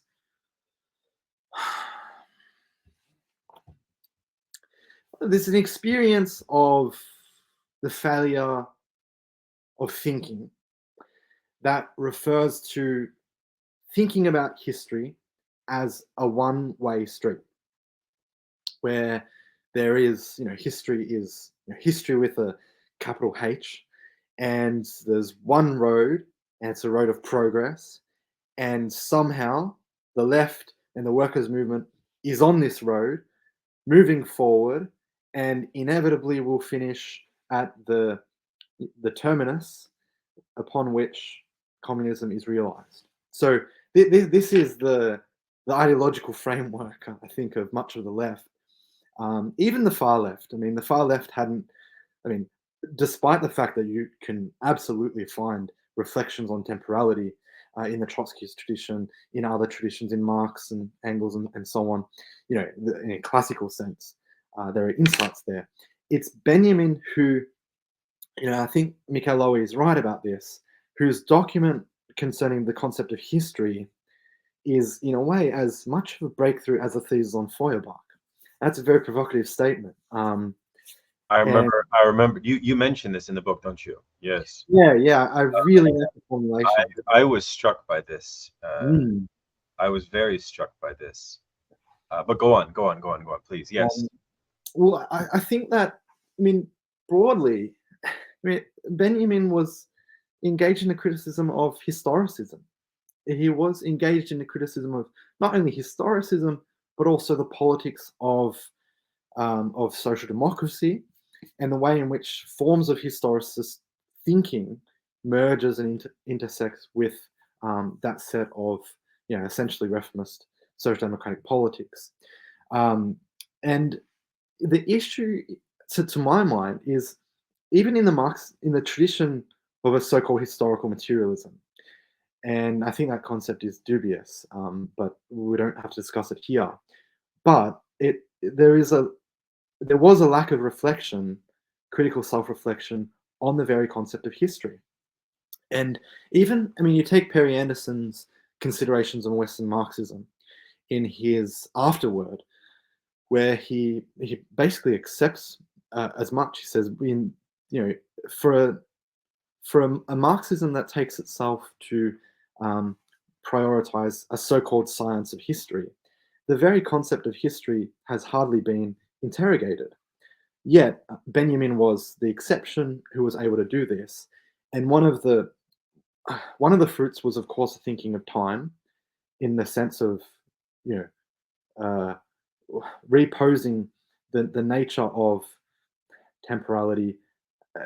Well, I wouldn't say the discordance of times. This is the Bensaid's kind of reconstruction later on, but the break with homogeneous and empty forms of temporality. I think this is decisive.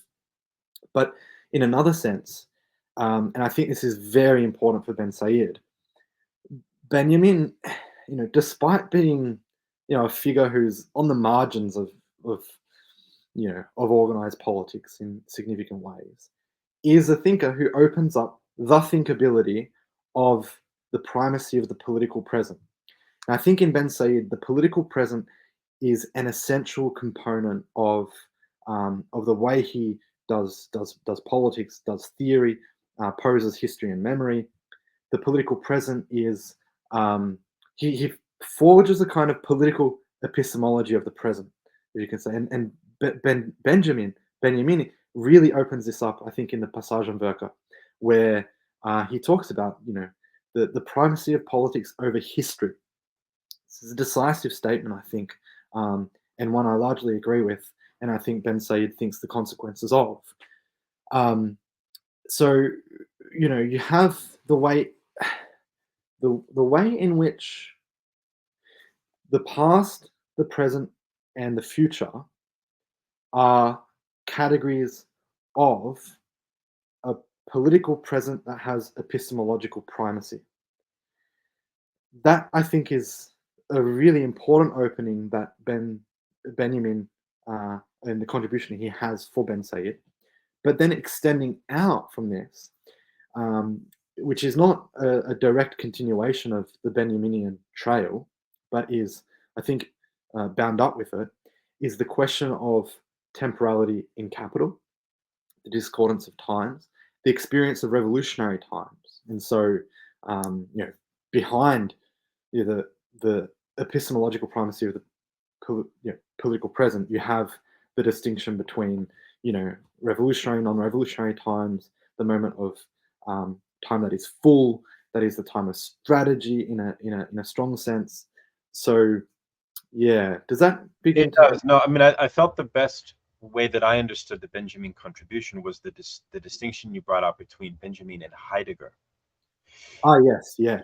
Because I think that's where you see the novelty of Benjamin for Marxism, insofar as the reservoir of historical time is not the static replay of an ontological fullness of being.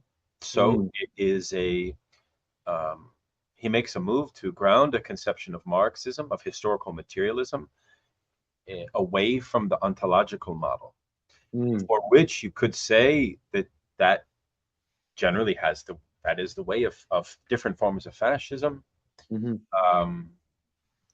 We can say what we think about left Heideggerianism, if it falls victim to that or not. I don't like left Heideggerianism.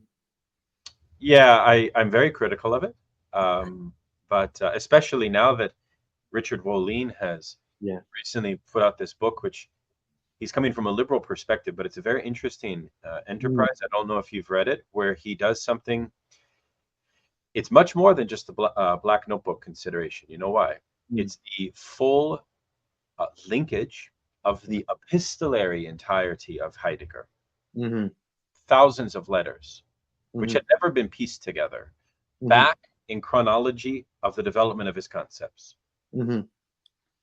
In conjunction with him taking the post of the Nazi position, and how they evolve, and how he self-censors the radicality of his support for Nazism out from his intentions. It's the epistolary thing that is so central. But nonetheless, I'm digressing. So that was helpful to me, and then that now answers the other question regarding Joan of Arc, Sorel, and other reactionaries, because you have a different relationship to historical time that's allowed for in a different way to read the emergence of the masses in history. Benjamin also allows for the opening of a new theory of the event. We don't have time to get into Bensaid's relationship to Alain Badiou, although, as you know, most Badiouians are highly upset by Bensaid's fairly well discussed essay on Badiou, where he calls him a kind of voluntarist, and he argues that he works on the miracle of the event. But now after reading your book, I now realize how close these two thinkers are to one another, insofar as the categories of what they're looking at. They're looking at the same things. I mean, right? Badiou has his own critique of Althusser. Badiou has his own critique of Heidegger, for which he develops his own alternative ontology. Right? Badiou has a theory of the event. Bensaid. So there's a certain not compatibility, but rapprochement. Go ahead, please. Can I make a point about this very briefly, because I was itching to speak about it. Just 2 points. I draw out in the book Bensaid's criticisms of Badiou, I think quite clearly, and I do it precisely because of the similarity of concern between the two figures. Now, often Bensaid has been, I think Bruno Bostiels does this, and it really struck me as inadequate, where he writes Bensaid's polemic against Badiou off as Trotskyist sectarianism. But actually, I think the better way of viewing it is you draw out the differences, the specific differences that illuminate the similarity of the problem that's going on. This is the only kind of, I think, productive or endeavor to actually think through the stakes of the conflict between Badiou and Bensaid. And I completely agree, and I think your book will be a olive branch to scholars of Bedouin-oriented philosophers to do just that. Mm. I want to conclude with a turn to melancholy. Mhm. Typically, we think of, in a commonsensical way, perhaps we think of a melancholic as kind of immobilized, right? As seized by a condition um, in which mourning is sort of somehow, well, they're not able to mourn. They're in a kind of interstitial no man's land. So action is, but you show that Bensaid argues, even in the example of Trotsky, which was beautifully articulated by him. And I was even thinking another figure that would be perfect for a Bensaidian reading would be John Brown. You know why? Mhm.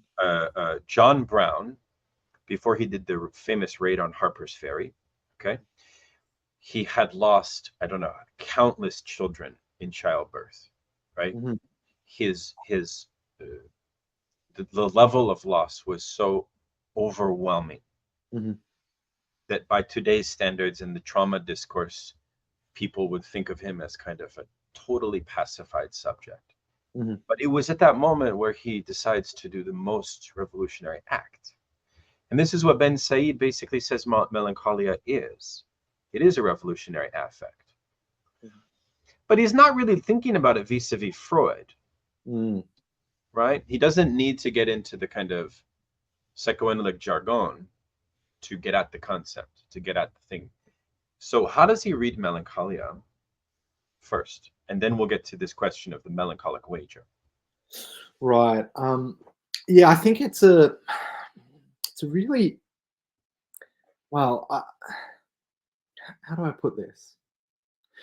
The essence of the melancholic, I think, in Bensaid is the divorce. I would even call it a structural disjuncture that is experienced by revolutionaries who are in the labyrinth of politics, trying to uh, transform the world.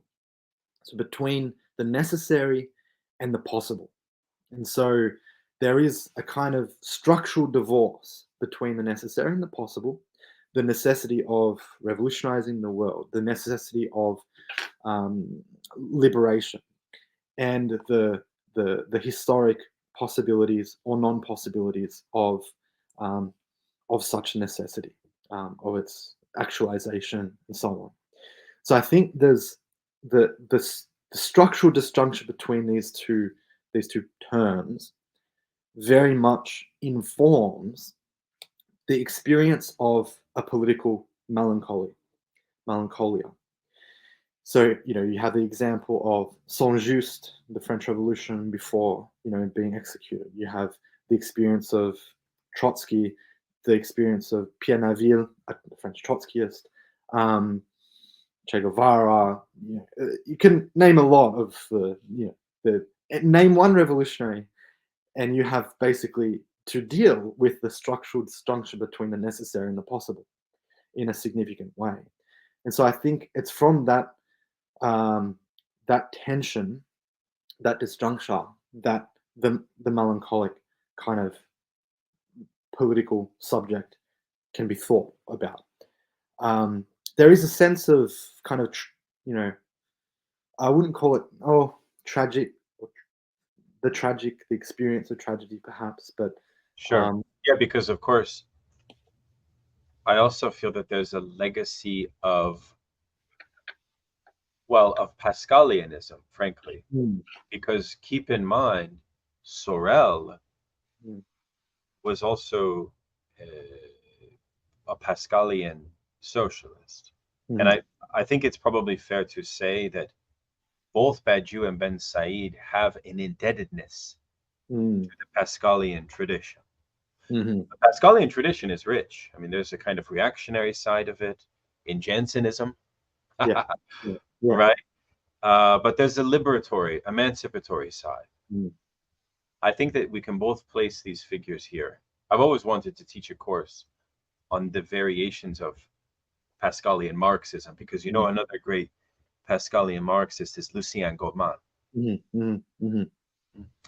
Now, of course, Bensaid and Badiou would think he's too humanist, he's too Lukácsian, but he wrote a wonderful book on Pascalian Marxism, which everybody had to read, The Hidden God. But nonetheless, there's this concept of the melancholic wager. Do you see the concept of wager also coming from a Pascalian Marxism? And can you kind of, give us a sense of how this notion of wager works for Bensaid? Yeah, I mean, it's absolutely central. Pascal's wager is, it's renovated through the melancholic. Let's just say that. So in Pascal, I think the melancholic in Goldman, sorry, the melancholic wasn't as central to the concept of the wager, but the very idea that the one must wager, there is effectively an injunction to wager, and even not to wager is itself a wager of sorts. And so the wager in question, of course, as most would know, in Pascal's case, is you believe in God, you wager on the existence of God, and you may win eternal bliss. If you wager incorrectly, i.e., there is a God, and you wager against God, you may face eternal damnation. But the point is that there's a choice, a decision, a bet that goes on that informs the commitment to basically, and to use quasi-religious terms here, winning the kingdom of liberation on earth. I mean, the structure is a religious structure, but it has become politically secular. And I think there's so much to be said about it in terms of time, also times of transition, and it ties back to the question of conviction that and fidelity, of course, that Bensaid draws out in Joan of Arc. But it's and Peggy as well. He has much of, I think Bensaid draws out the Pascalian nature of Peggy's kind of arguments. So that much is clear. The innovation is the melancholic wager, and so it's not just a rerun of Lucien Goldman, but it's has an addition, if you wish, and that is, you must wager in a context of the structural disjuncture between the necessary and the possible, which gives rise to a form of a melancholic political subjectivity. But in some sense, this is necessary. Now, I mean, there's a few critical points you can make about this. And I'm reminded by even Enzo Traverso's book on, left-wing melancholia.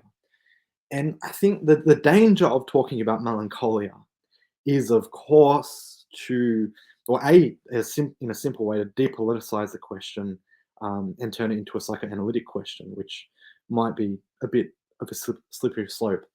The other point would be, well, what about the distinction between melancholia and a form of depression, where depression is something that one bounces back from? Where's the bounce back in terms of melancholia?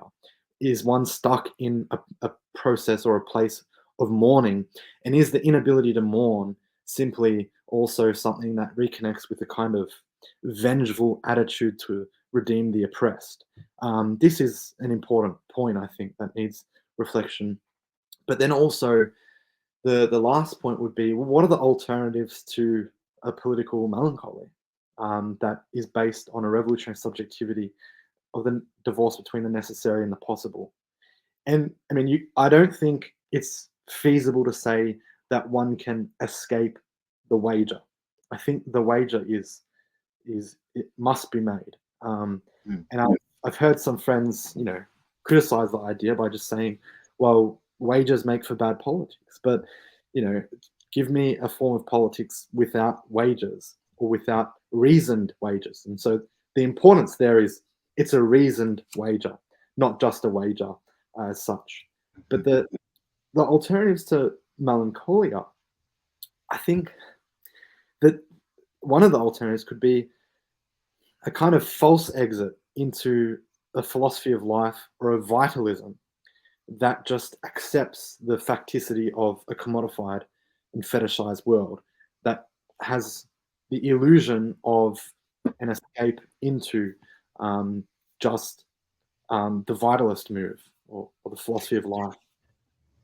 That's good. I mean, there's also the Marxist Lacanian critique of some 68 joyful kind of Nietzschean, overly, let's say, overly Dionysian, or sort of excessively positivistic conceptions of revolution, which, you know, the argument goes, even for someone like Andrew Culp, who recently wrote a book called Dark Deleuze, where he says that even Deleuze's philosophy has this kind of bright Dionysian thing for which Silicon Valley and capital can just sort of seize it. Yeah, right. Yeah. So it's a sort of, there's that question for which the melancholic is interesting, because affect theory and queer studies have done so much in this domain, right? Since Bensaid's work, that it would be interesting to create a dialogue with that field. I'm thinking here of Lauren Berlant and all of those kind of, because I think that is, I think, where queer studies is at its best, in an interrogation of affect, especially this this sort of these forced injunctions like Byung-Chul Han's performance society, these kinds of things. So there is nonetheless a real question around melancholia. Usually it's coded and framed as pure impossibility, whereas you're saying he's trying to think it more dialectically. You think it dialectically through the introduction of wager and necessity, and so there's more to be said. And frankly, I think it would behoove us to sort of do a second episode where we dig deeper into this, because we haven't even talked about the actuality of revolution yet. So this would be the other side of this, to really square it together, to piece it together. But it's a good entree, I think, and maybe hopefully a good place to conclude. And I feel that this conversation has hopefully allowed folks to get a taste of your work, and I really appreciate your scholarship is impeccable, and it's a very, very important contribution that you've made. So when does the book come out? It comes out on officially December 21st this year. So nice. Great. Yeah. And yeah, thank you very much for having me on the show. My pleasure. Oh man, it was great. Thank you so much. So and it really, please, if you want to say anything more about how people can access the book or any of your other additional work, we can conclude with that, please. Excellent. Well, I would announce, well, I'll be at Historical Materialism this year in London. So if anyone watching this will be there too, make sure maybe to send me an email, darrenroso@gmail.com. That'd be nice. But in addition, I mean, at the moment, I've also handed in a manuscript on Karl Korsch to Historical Materialism, which should be published within the next few years, hopefully, depending on publishing schedules and so on. And so, yeah, I mean, the broad project, I guess, that integrates Bensaid, Korsch, and then other subsequent work is the effort to think through theoretically, that is, and politically, the history of Marxism and philosophy in the 20th century, in order to understand conceptually and theoretically the present in terms of the reconstruction of a revolutionary form of thought. Fabulous, Darren. We will have you back on to discuss the Korsch work and more Bensaid. So thanks everybody for listening, and more soon.